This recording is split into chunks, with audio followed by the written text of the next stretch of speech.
பராமரிப்பு பணிகள் காரணமாக சென்னை கடற்கரை தாம்பரம் இடையே மின்சார ரயில்கள் இன்று ரத்து செய்யப்படுவதாக தெற்கு ரயில்வே அறிவித்துள்ளது.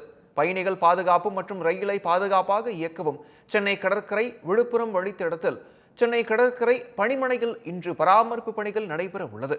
இதனால் சில மின்சார ரயில்கள் ரத்து செய்யப்படுவதாகவும் சில ரயில்கள் பகுதி நேர ரத்து செய்யப்படுவதாகவும் தெற்கு ரயில்வே அறிவித்துள்ளது. அதன்படி கடற்கரை தாம்பரம் இடையே இயக்கப்பட்டு வரும் மின்சார ரயில்கள் காலை 9 மணி முதல் இரவு 7 மணி வரை இரு மார்க்கத்திலும் ரத்து செய்யப்படுவதாக தெரிவிக்கப்பட்டு உள்ளது. மேலும் சென்னை கடற்கரை தாம்பரம் ரயில்கள் பல்லாவரம் வரை மட்டுமே இயக்கப்படும் என அறிவிக்கப்பட்டு உள்ளது.